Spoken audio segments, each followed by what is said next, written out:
Halo teman-teman semua, selamat datang kembali di channelku ini.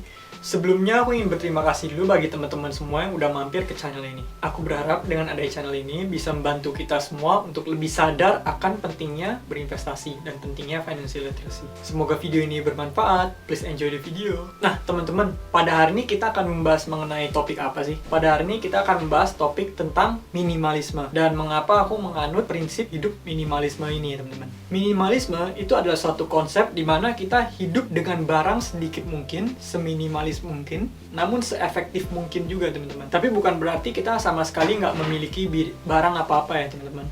Ini lebih ke arah kita hanya menyimpan barang yang memiliki value untuk kita. Nah sebenarnya di luar sana udah banyak kok orang yang membahas tentang topik ini, dan di luar sana juga banyak banget nih orang yang udah menganut prinsip hidup minimalis ini teman-teman. Nah teman-teman, di luar sana orang masih suka nih menilai orang lain dengan cara menilai kepemilikan barang yang mereka punya. Namun menurutku itu bukan cara yang tepat ya teman-teman. Aku juga nggak menilai orang dengan kepemilikan yang dia punya. Setiap orang nih pasti awalnya tuh nggak punya barang apa-apa teman-teman. Pasti awalnya bermula dari nol barang. Kemudian seiring berjalannya waktu, mereka mengakumulasikan uang, mereka beli barang. Akhirnya barangnya semakin lama semakin banyak dan akhirnya menumpuk ya teman-teman. Setelah mereka memiliki banyak barang, orang memiliki kecenderungan untuk mengaitkan value diri mereka dengan barang yang mereka punya teman-teman. Jadi mereka menilai diri mereka sendiri sesuai dengan kepemilikan yang mereka punya. Sampai di satu posisi di mana kadang orang itu membeli barang yang bahkan sebenarnya barang tersebut tidak mereka perlukan teman-teman. Mereka membeli barang tersebut dengan tujuan untuk orang lain. Nah menurutku pribadi ini bukan langkah yang tepat, karena spending habits kita itu akan juga mempengaruhi pola keuangan kita teman-teman. Aku baru baca satu buku ini. Buku ini namanya adalah Millionaires Next Door. Nah jadi buku ini membahas tentang apa sih? Buku ini membahas tentang mereka membandingkan orang-orang yang bisa mengumpulkan net worth yang luar biasa sama orang-orang yang biasa teman-teman, yang net worth-nya di bawah rata-rata. Setelah dibanding-bandingin, ternyata orang yang milioner-milioner itu adalah mereka yang sebenarnya nggak kelihatan seperti milioner teman-teman. Jadi mereka di luar sana yang banyakan yang miliarder itu di Amerika ya teman-teman. Kebanyakan mereka yang spending habitnya bagus, dimana mereka nggak sering beli barang, mereka bener-bener beli barang sesuai dengan value-nya. Mereka tahu cara mengelola keuangan mereka tahu cara berinvestasi, mereka paham financial literacy, dan mereka juga adalah orang-orang yang terlihat biasa aja teman-teman. Bukan seperti image gambaran yang kita selama ini kita lihat kalau misalnya orang kaya adalah orang yang memiliki rumah mewah, memiliki mobil mewah, memiliki kepemilikan banyak. Orang-orang kaya ini adalah mereka yang nggak terlihat demikian teman-teman. Nah dengan menganut prinsip hidup minimalis ini teman-teman, otomatis kita lebih sedikit barangnya dan kita juga nggak gitu beli banyak barang yang kita nggak butuhkan. Otomatis kita memiliki sisa uang lebih banyak teman-teman. Dengan memiliki sisa uang lebih banyak, kita bisa menginvestasikan lebih banyak uang. Akhirnya uang-uang tersebut bisa bekerja menghasilkan uang lagi untuk kita. Kemudian aset kita bisa bertumbuh teman-teman. Kalau misalnya ditanya nih, apakah hidup minimalis ini bermanfaat atau enggak?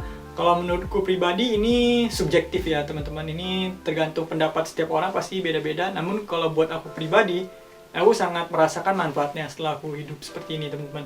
Karena dengan aku seperti ini, otomatis aku bisa menginvestasikan lebih banyak uang lagi. Dan kalau misalnya dihitung-hitung, aku bisa lebih mencapai financial freedom. Nah, bagi teman-teman yang belum tahu apa itu financial freedom, teman-teman bisa coba cek videoku yang satu ini. Di situ aku membahas tentang step by step untuk mencapai financial freedom. Di situ ada 8 stage ya, teman-teman. Teman-teman bisa coba nonton video yang satu itu. Tapi minimalisme itu bukannya hidup dimana kita bener-bener sampai nggak punya barang apa-apa, sampai kita cuma tersisa baju kita doang, sampai kalau misalnya dibuka pintu rumahnya, isinya rumahnya kosong semua. Bukan seperti itu ya teman-teman. Kita juga masih memiliki barang, namun barang-barang yang kita miliki adalah barang-barang yang emang punya value buat kita teman-teman. Adalah barang-barang yang emang bakal kita gunakan, akan bermanfaat buat kita, atau memiliki value buat kita teman-teman. Contoh aku pribadi kan, aku suka komputer dan aku juga bekerja menggunakan komputer. Jadi otomatis ya pasti barang ini adalah barang yang bervalue tinggi buat aku. Jadi otomatis aku pasti masih menyimpan komputerku ini teman-teman. Bayangin kalau misalnya aku nggak punya komputer ini, mungkin hidupnya bisa sengsara teman-teman, bisa susah ya teman-teman. Di minimalis itu kita masih tetap menyimpan barang-barang yang emang memiliki value atau bermanfaat buat kita teman-teman. Kalau misalnya kita udah menganut prinsip hidup minimalis ini, otomatis kita bakal membeli barang yang bener-bener kita butuhkan aja teman-teman. Kalau misalnya kita nggak butuh-butuh amat, otomatis kita nggak bakal beli barang tersebut. Karena prinsip dari minimalis ini adalah less is more ya teman-teman. Nah aku pribadi, aku juga menganut prinsip tersebut. Jadi setiap aku mau membeli barang, aku pasti mikirin dulu nih, apakah barang ini benar-benar bermanfaat buat aku atau enggak. Terus apakah barang ini adalah value item, atau bahkan kalau misalnya kita pengen beli barang, akan lebih baik kalau misalnya kita nggak langsung beli ya teman-teman. Kita tunda dulu pembelian itu mungkin selama 1 minggu, atau 2 minggu, atau 3 minggu. Karena bisa jadi itu adalah impulsive buying. Dengan kita menunda itu, kita bakal tahu teman-teman kalau ternyata kita pengen belinya tuh impulsif atau enggak sih.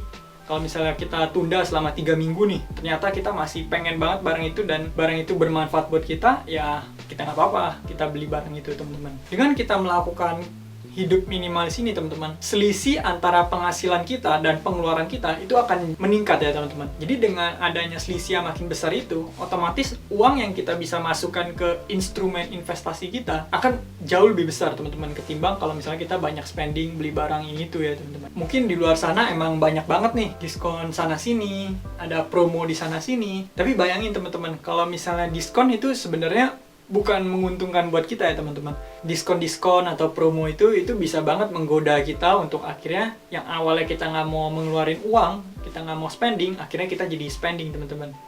Teman-teman harus ubah mindsetnya, dimana kalau misalnya contoh nih, ada barang yang harganya 1 juta rupiah, kemudian barang tersebut sedang diskon 40%. Jadi harganya kan jadi 600.000 ya teman-teman. Dengan membeli barang tersebut, itu bukannya kita menghemat 400.000 ya teman-teman.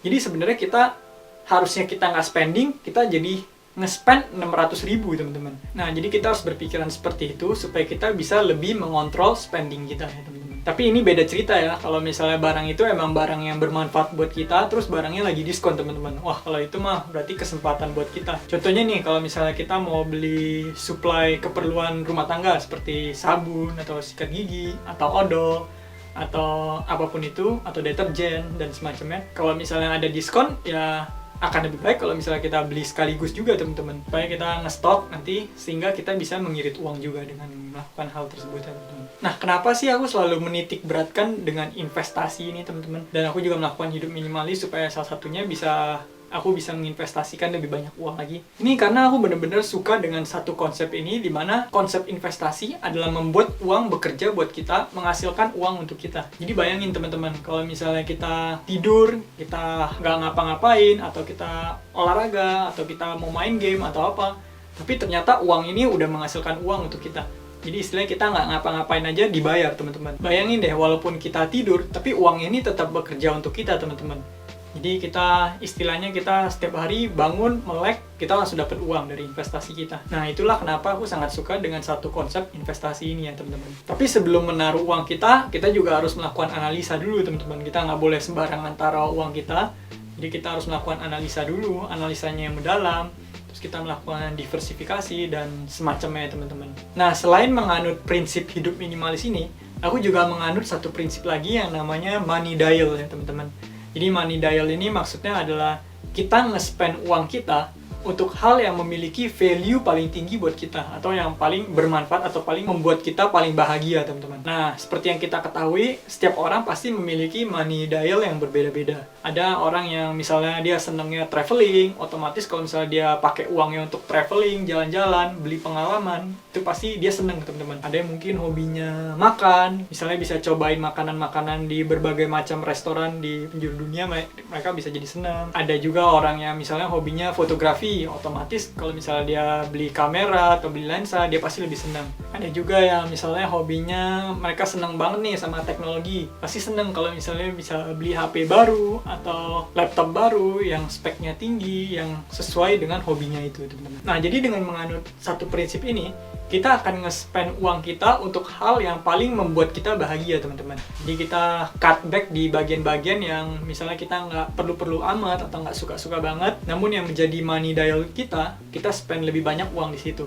Otomatis kita bakal lebih bahagia teman-teman. Tapi kalau misalnya kita spend sesuai dengan money dial kita juga jangan lupa untuk investasi ya teman-teman. Jangan kita fokusnya di spending, nanti kita akhirnya lupa menyisihkan uang kita untuk berinvestasi. Aku pribadi, aku juga memiliki money dial. Aku senang banget dengan yang namanya investasi ini, karena aku udah jatuh cinta dengan satu prinsip ini, di mana aku bisa menghasilkan uang dari uang-uangku. Itulah mengapa aku menginvestasikan 80% dari penghasilanku. Nah, bagi teman-teman yang belum nonton videoku yang sebelumnya, teman-teman bisa coba cek playlist Daniel Yanto. Di sana aku membahas tentang berbagai macam konten mengenai personal finance, teman-teman. Sekian pembahasan kita pada hari ini. Semoga video ini bisa bermanfaat buat teman-teman semuanya. Nanti mungkin di video berikutnya aku coba bahas tentang barang apa aja sih yang aku berhenti beli sebagai seorang minimalis. Aku udah cantumin link sosial mediaku sebelah sini, teman-teman bisa add. Kemudian teman-teman bisa juga nih like video ini kalau misalnya video ini bermanfaat. Bisa juga teman-teman dislike kalau misalnya nggak bermanfaat.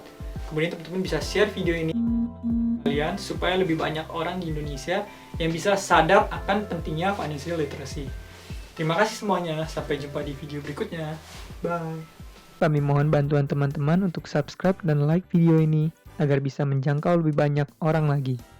Setiap dukungan dari teman-teman sekalian akan sangat berarti buat kami. Selamat menikmati konten dari kami.